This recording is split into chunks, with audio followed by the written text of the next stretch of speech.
Okay.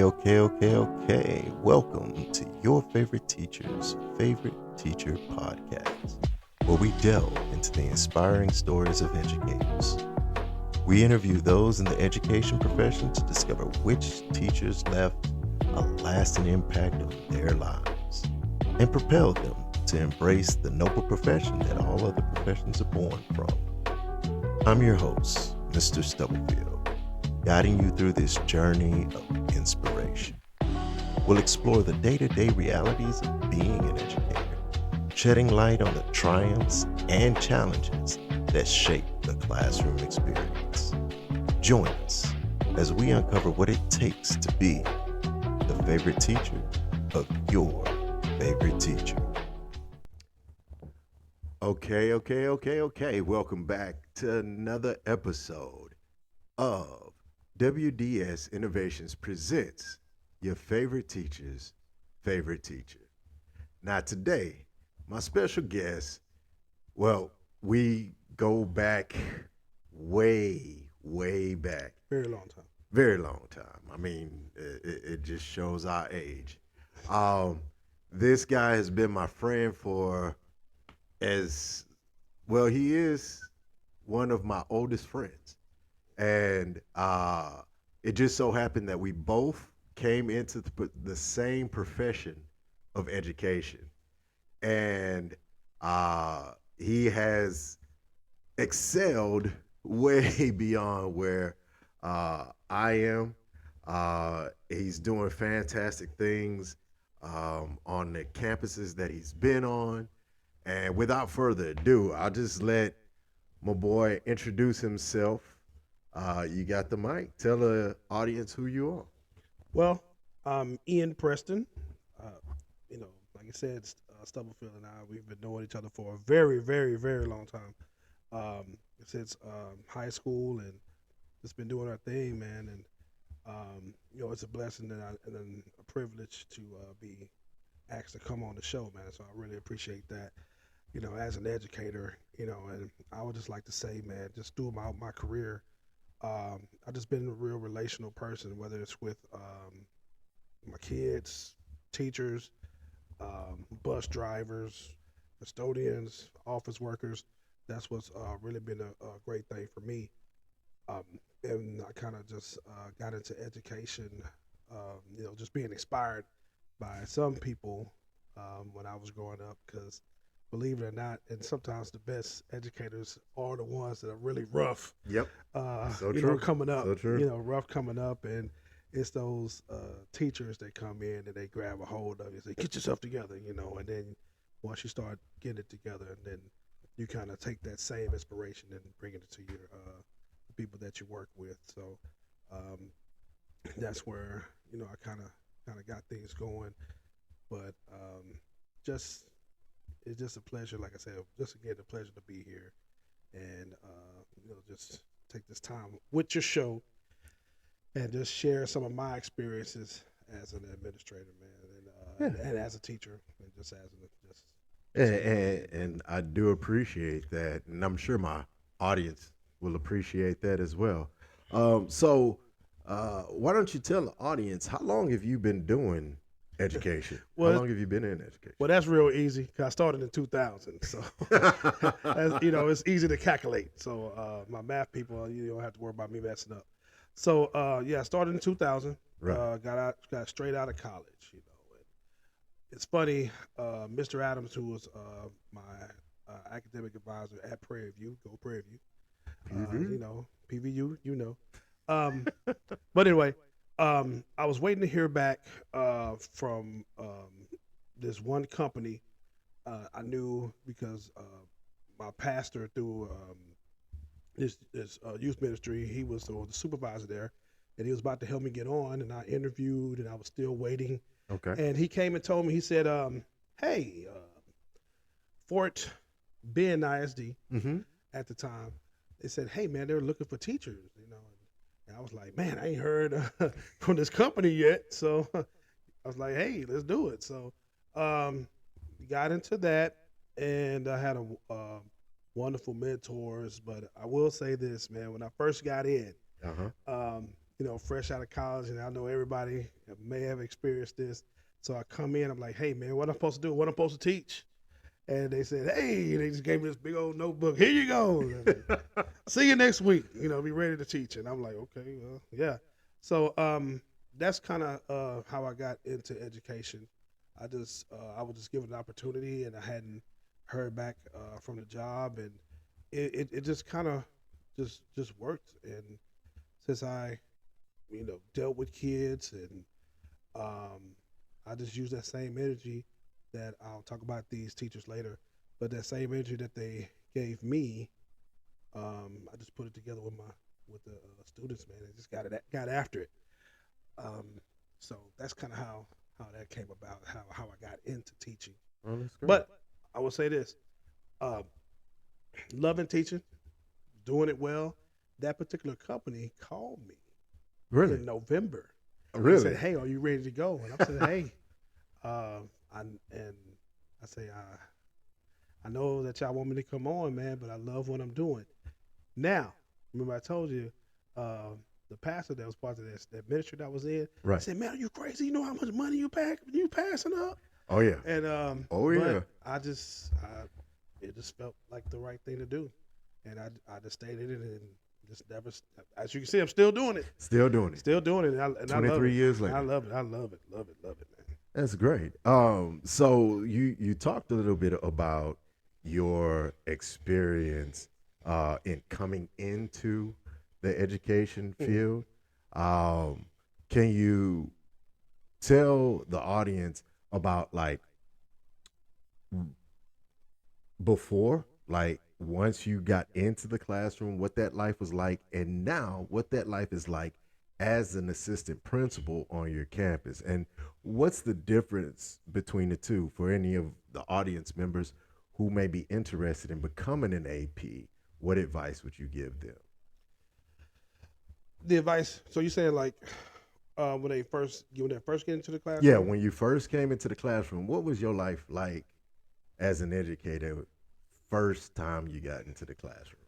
Well, to be honest, it was just so natural, and I will say this. Right. I had a huge advantage because of the fact, I was organized, but I am also 6'3".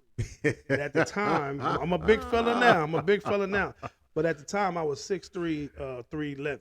Right. Right. So, discipline-wise, oh no, we're not gonna test this guy. Oh no, definitely not. But at the same time, my class was fun. I taught at the time, it was computer applications. So not to show my age or anything, but back then, computers were just now, kind of getting going. Yeah. And I was teaching kids how to use Microsoft Excel, Yep. Word, PowerPoint, pretty much the Microsoft Office. And then the second half of the year, I was teaching a little bit of the graphics. Not too much. Right. But in that class, the kids, they wanted to know how to use a computer. Remember, this is 2000 now. Right. This is 2000. Right. Because back then the internet was mostly chat rooms and different things like that. But they wanted to know how to do these different things. And what was so wonderful, I've had students that started out that were afraid. And literally, if I wasn't behind them, that's how early in the year stuff was. Right. If I wasn't behind them, they were not going to touch the keyboard, like they were going to break it. So, but by mid-year, man, they were helping other students in the classroom, and it was just a wonderful experience seeing them grow. And then the next year, just got better, and then they asked me to, after 2 years, start mentoring the new teachers because my class was going so well, and it was just a wonderful thing. And just to let you know, my CTE. Oh, yeah. And my fine arts people, Yeah. they, those core people, I was mentoring some core teachers. So, hey, teaching goes across the board. Of course, it's relational. Exactly. You got to know your content and everything else. And at the same time, you have to have your classroom management together, man. You have to have all that together. So, I mentored some teachers that had a couple of issues, but we got it together, and it just worked out great. Yeah. Well, I mean, and listening to you, um, sound pedagogy goes across the board no matter what content you teach. Mm. Whether you are a core content teacher or an electives teacher, Mhm. that pedagogy is going to take you far. Yes. Yes, sir. Yes, sir. So that is great. Now, you talked about how you were asked to mentor people. Did that lead you into your desire of becoming an AP, or is that something that you always wanted to do?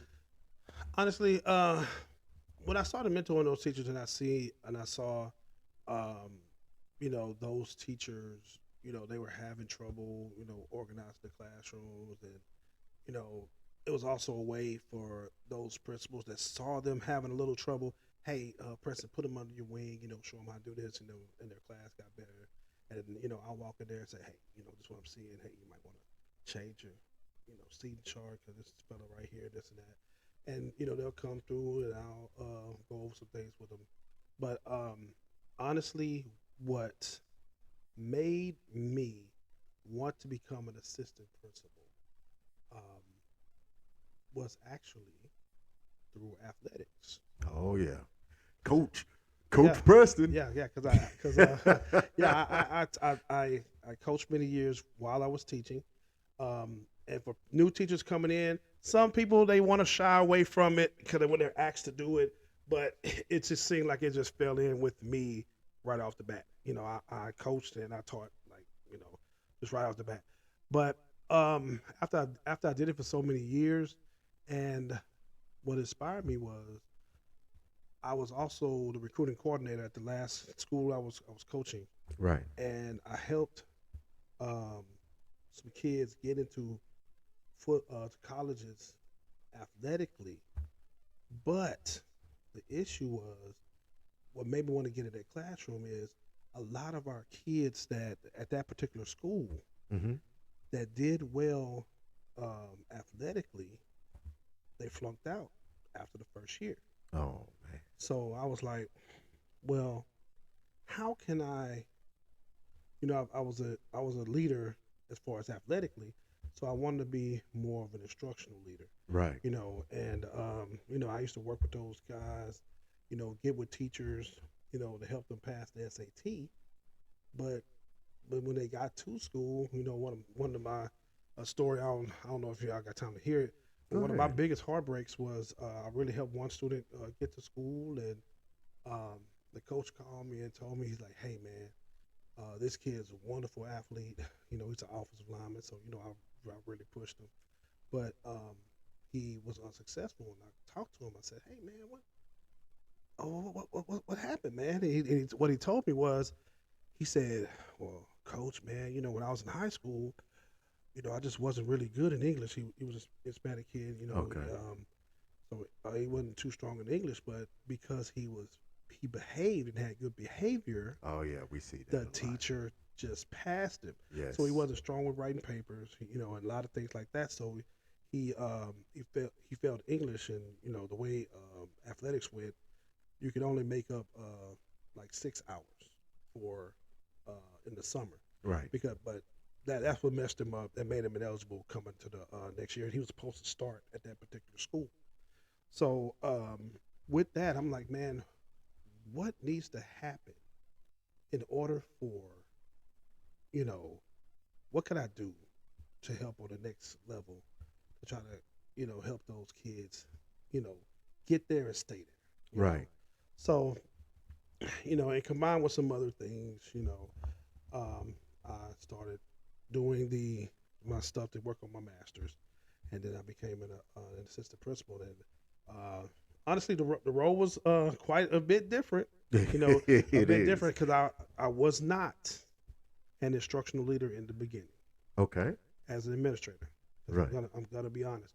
When I first got on, I'm fired up, ready to go, and when I was there, my principal told me like, hey, we hired you, you're a man of, big stature, we like your presence and everything. So, we have a real big problem with discipline, man. So we want you to just be over disciplined right now. Focus on this. Focus on discipline. Mm-hmm. Yes, remember I said Mm-hmm. I'm 6'3", okay, big fella. So I focused on discipline. That's what my leader needed me to do, and we went from a failing campus to near a B campus. Okay, that's good. So I guess they figured like, okay, man, we had time to really do instruction. Let's have Preston do it again. Now, mind you, this is middle school. Right, right. Okay, so I had discipline for the whole building. Oh wow. Whole building. All three grades. Yeah. Well, it was 2 grades. We had the same Okay. grades, but at the time when I was there, the school was close to 1,000 kids. You know, so I think when I first got there it was 970, and then we grew. But that's kind of how it went, and it wasn't until I moved to the school that I am at now, Right. and you know, shout out to my principal if you ever see this, and she knows this. We talked, and she told me, she said, "Hey, one thing that everybody tells me right off the bat, oh, Preston, oh, he got discipline. Oh man, yeah. You know, you and the other principal, y'all can do instruction, and he can handle the building." And she told me, she said, "You'll never grow You won't. if I do that. Wow. So I'm gonna put you over this. I'm gonna put you over that.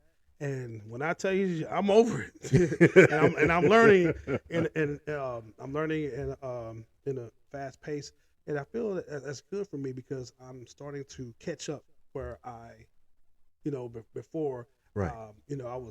I guess some parents, I was public enemy number one because, I did call with positive stuff, but at the same time they wanted to ignore the discipline part.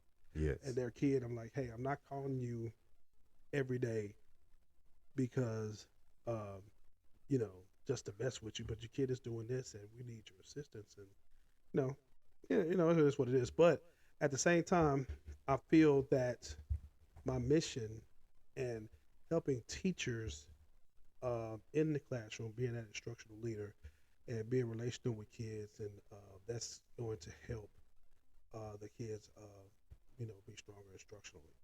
And I'm seeing some excellent things now at the campus that I'm currently at. Oh, that's quite amazing. You said coming into being an AP, you wanted to help the students beyond their athletic prowess, Yes, and help them to grow in a manner that once they got out of school and got into college, they were able to still be able to make it through college. And it's amazing to hear the story of how you were, that was your initial thing. You went in as a disciplinarian, and then you came to this new school, and then you were able to be that instructional leader. So you Ooh. came full circle right back Yes, indeed. to your goal. Mhm. And that's what this is all about. Being an educator, being able to make that difference in people's lives. One of the things that we talked about when I was in the Marine Corps is being a whole Marine. If you want to excel in the Marine Corps, that's one of the things that you have to do. And so, like, we in education need to look at it the same exact way. Your desire to bring those kids beyond the athletics, beyond behaving correctly, and into that academic aspect of it, like, that's huge. We get to create the whole citizen in a positive way. Mm. So that's great, and to see your journey through that, I'm sure that my audience love to hear that. That was a lot. Oh, I it's a lot more to it now. I mean, and that's Yeah. what we're here for. Mhm. This podcast is just to, it was born on the ideal that listening to teachers and how teachers will say, well, the parents didn't understand, the parents this, the parents that, the community that I know when COVID hit, like the community was huge on supporting teachers. But as soon as the communities went back to work and they no longer have the kids in front of them, like you start hearing how the parents are jumping on the teachers. But just a few years earlier, they understood the plight of the teacher. And so, like, this podcast is just a way to remind the community of what it is that teachers, administrators, instructional leaders, people, even superintendents go through in trying to ensure the betterment of our community, our kids, and our future. So, the stories that you share, hopefully, will reach the communities and they'll get to see that as well. Absolutely. Absolutely. So, this part of the podcast, we have come to the namesake of the podcast, your favorite teacher's favorite teacher. So, on this part of the podcast, what I'd like for you to do is to share with the audience, like, what teacher, and if you don't want to say names, you don't have to, but what teacher inspired you to come into this profession? And when I say teachers, you do, I want you to understand that a teacher doesn't always have to be an individual inside of the school. A teacher could be somebody, as we grew up, Mr. J. Mr. Jefferson could be a teacher that inspired you to come into this profession because of what he did with us growing up, mentoring us, making sure that we did what we were supposed to do. But share with the audience what person, teacher, inspired you to come into this profession that, you know, without this profession, no other profession can happen, right? Yeah. As you can see, I smiled a little bit. It was two teachers actually. Okay. Tell us about them. Well, the first one was Coach Suggs. Oh, Coach Suggs. Coach Suggs. Mainly because he was no nonsense, man. He was no nonsense, and he did not play when it came to you not giving any effort. Right. If you weren't giving maximum effort, man, he was going to hop on to your butt. You know what I'm saying? Yeah, and he was going to get on to you. And for the audience, Coach Suggs was our high school football coach. Ian's high school football coach, because I was very slow, very uncoordinated wide receiver, while Mr. Preston here was a lineman. Yeah.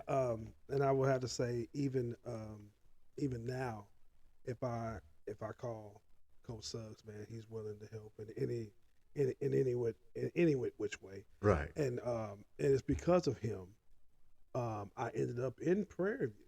Oh, really? Because I talked to Coach Heyman, you know, who's my offensive line coach, my first year at Prairie View, you know, rest in peace, Coach Heyman. But it was funny. What happened was how I got recruited to, and this is how everything kind of goes to Coach Suggs. How I got recruited to Prairie View was my next door neighbor, Mr. G, Mr. Goins. He came and gave my parents a number for Coach Heyman. And he said that, hey, man, we've been trying to get in touch with your son, talking to the coaches, trying to, you know, let him know that we really want him to play for us at Prairie View. And it was because, and I'm just gonna put it out there.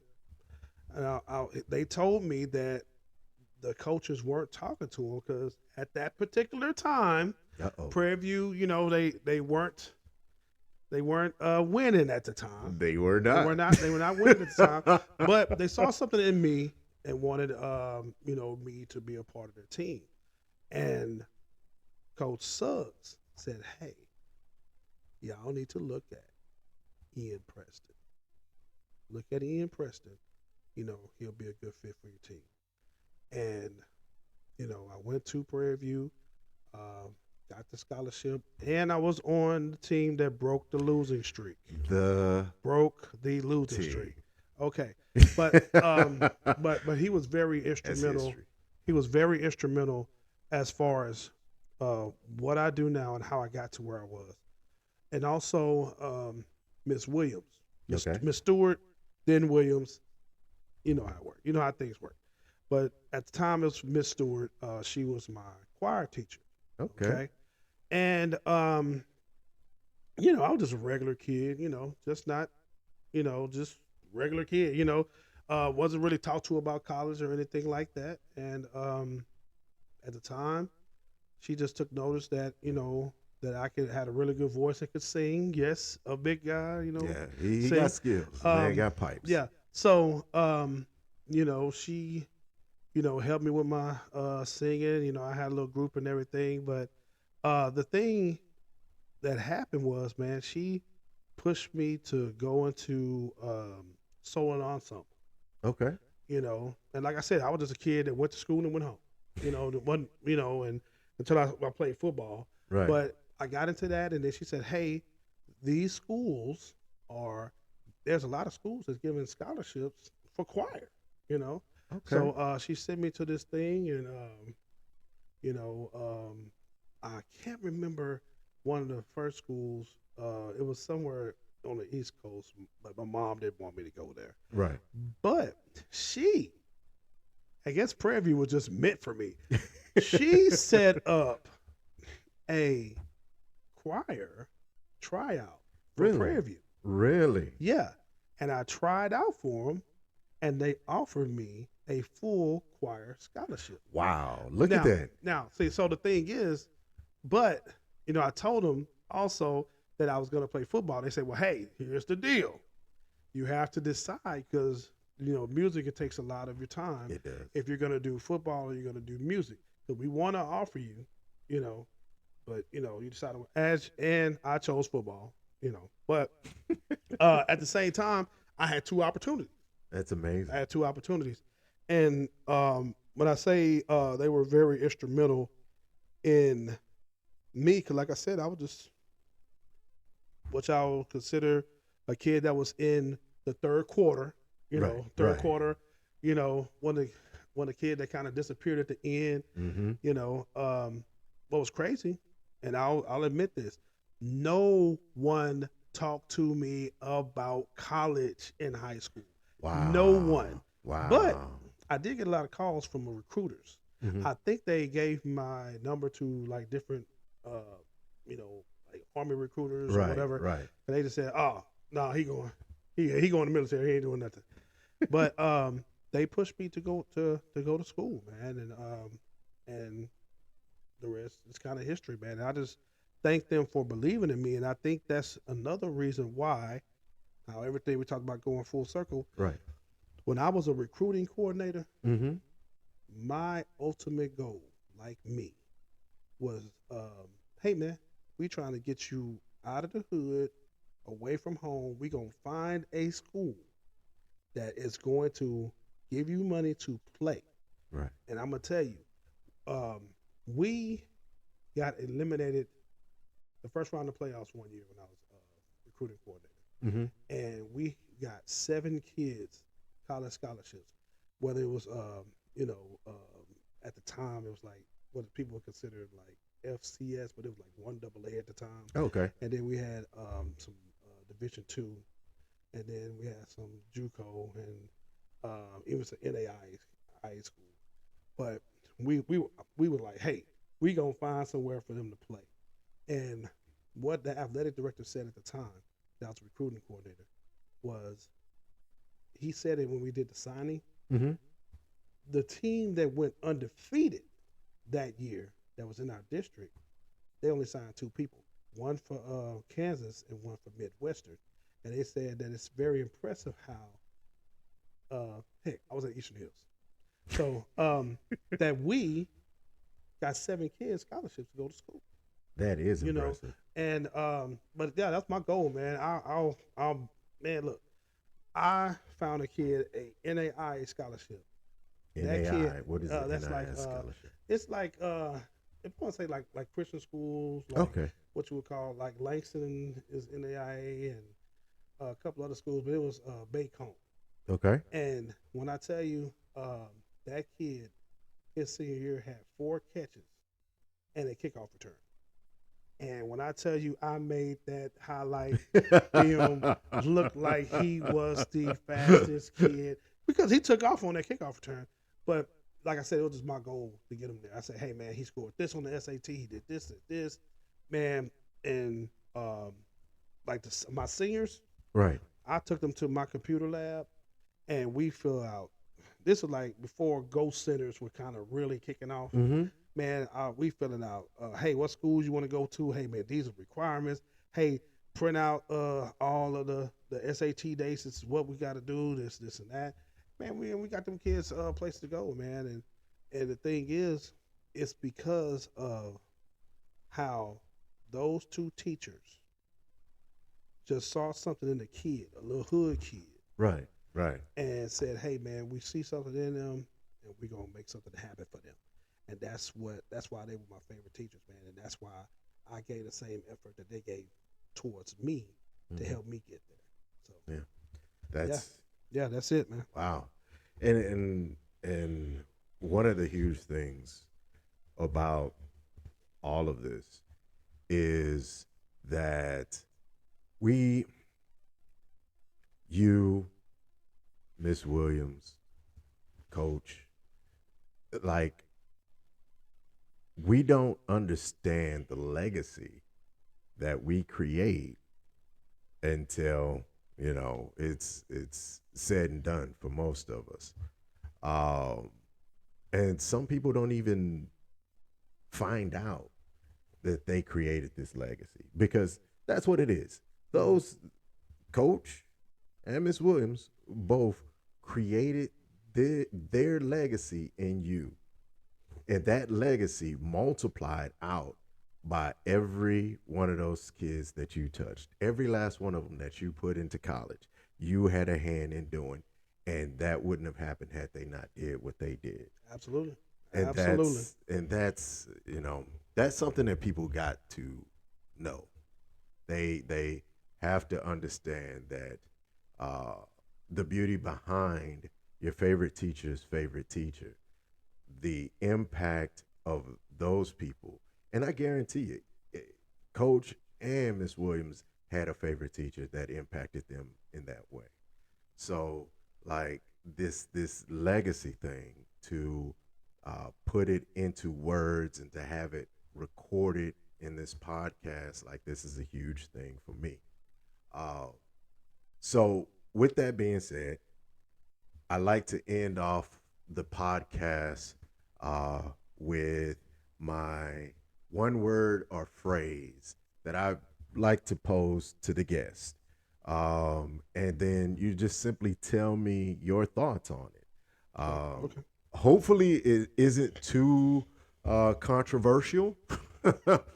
I try to pick words or phrases that I know actually affect the education world today. And I know you and we talk quite a bit about the differences between the affluent communities or districts and your Title I districts. And so the word that I chose for this episode is resources. So talk about that, like the importance of it, the how you have some districts that have it, some districts that don't. Just give us your thoughts on that. Well, when you talk about resources, throughout my teaching career, Right. and you'll notice when you're a coach, Mm-hmm. you go to different places, and cause you're there to help kids. And I've been in a district where the resources were wonderful. And when I first started off at Fort Bend, and I was at a new school at that time, and Right. they had the engineering academy, the media academy, and all this different stuff, and it was a wonderful, wonderful school. And then I had an opportunity to go to another school that was in Cashmere Gardens, Fifth Ward area, Mm-hmm. and um, when I went to that particular school, after the kids had lunch, shoot, kids didn't go to class. Wow. Um, and when I looked at, you know, coming from a brand new school, but then went to another school because I looked at how hard the athletes worked, and it made me um, just love those kids even more when I looked at the one school that had even the athletic facilities, and then when I go to the other school, it's almost like a closet Right. with some weights, Right. and as far as the facilities of the school, wasn't really together, a very old school, um, and it was just a lot going on. Then going back to Fort Bend, and because I got an opportunity to get a higher position as a coach, um, and got to see going back to the resources. It's just, um, you know, in order for the kids to be successful, there has to be something in the kid, but it's as far as the success of the kids, you can make it a lot. If the kid is working hard, I guess I want to say if the kid had that work ethic Right. with the resources that they had, Right. um, staying in that library, and trying, and using the computers that were there Right. in the library to finish work and do what they got to do. Uh, you know, computer labs, some of the computers not working, but they did what they had to do. And going to the other school district where they have all this good stuff, just imagine how the kids from the not so um, the district that didn't really Have the have, resources. but the kid had to drive. How much further could they have went if they had the resource? You see what I'm saying? I do. I do. It would have it would have they would have it just been like almost propelled forward, Right. But they just did the best with the little bit that they had, and as far as you know, different funds, Title One funds, and different things like that, and different communities, and I've even seen videos, and I was just appalled. I can't remember the school, but they even boasted that the school looked better than some Colleges. news studios. Yeah. And Yeah. I'm sitting there like, wow, Yes. and some school districts, those kids see that, they think they're probably at a college, and they said that they boasted that the stuff is better than some colleges, man. And if the stuff was equitable across the board, to where you could have more for the ones that don't have it. So I just feel that our kids could be more successful. Right. But at the same time, do I have the answer? I don't, because they'll try to say it's a money thing, and even um, you know the district that I'm around now, a lot of times they say some of the outside districts, they say, okay, well, they get donors, they give money, and former people that have money, and that's why this school may have this school may have that. I'm not buying it. Okay. I'm just putting it right there. I'm not buying it. But at the same time, we just got to do better, because ultimately, it's for the children, Our future. and it's for our future, just period. Because even though I don't look a day over 31, I'm 46 years old. Okay, so Hey man, it is what it is. I live today over 31, but at the same time, I'm getting older, man, and I want to and then with all this different stuff, man, I want the kids to be successful and be able to lead, man. When I get Exactly. like I know I sound old because I had a teacher tell me this. I had a teacher tell me this when I was in high school, man.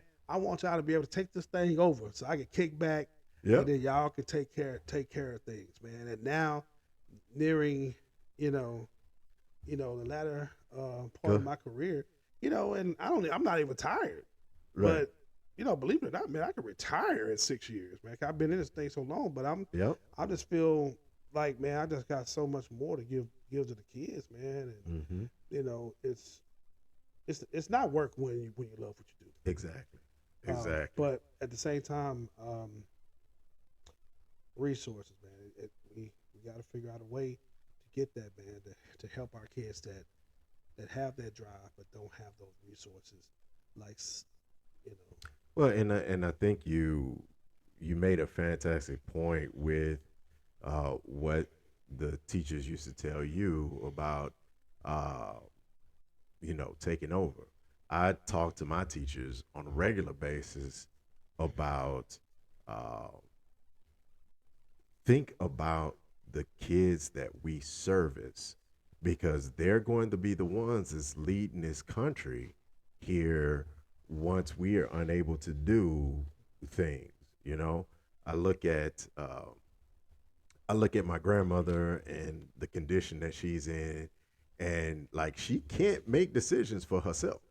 You know, so it's the young ones that are going to be making these decisions for us. And if we were to give them a platform, a basis that is equal across the board,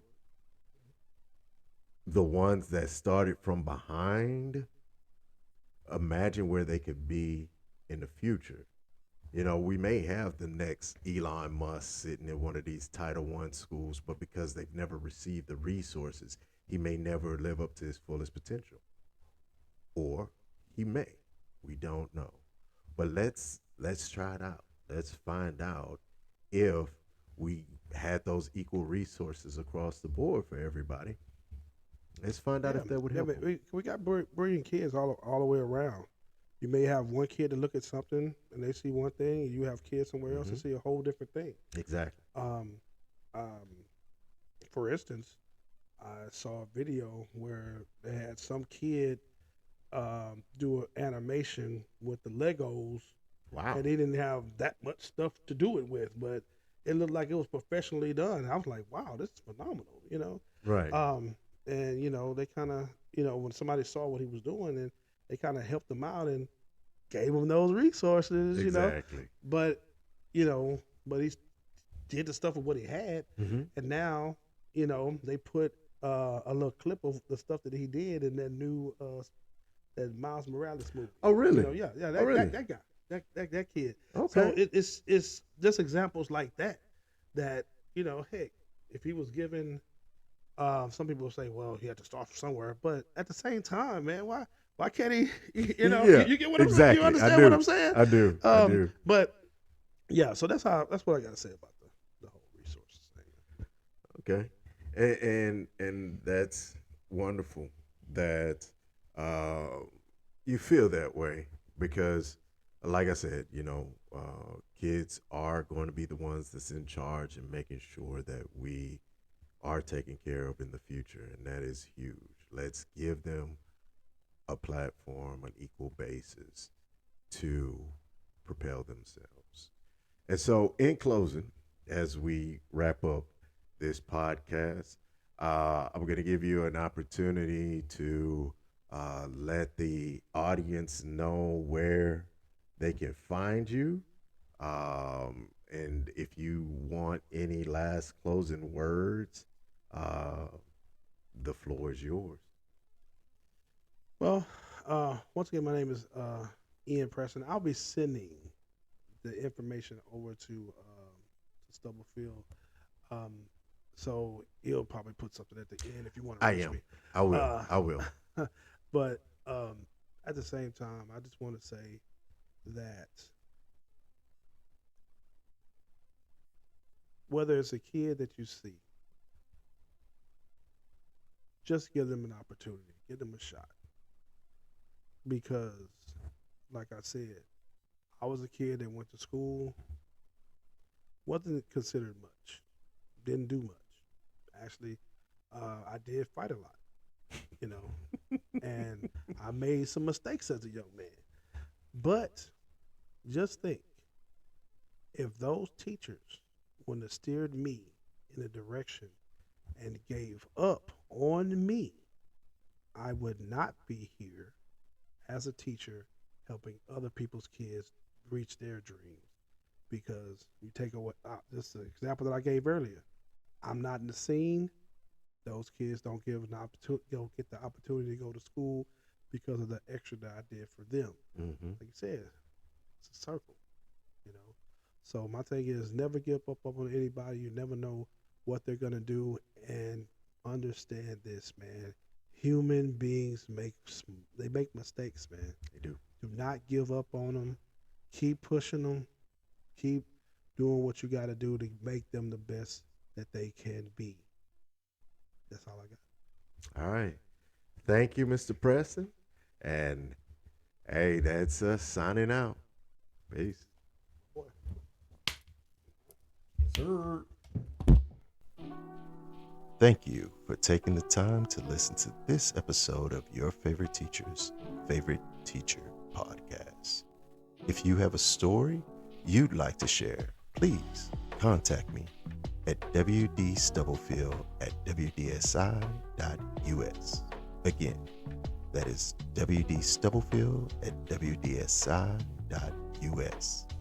And you could be our next inspirational story of how educators impact our lives. I'm your host, Mr. Stubblefield, and I want you to remember, no profession is possible without education.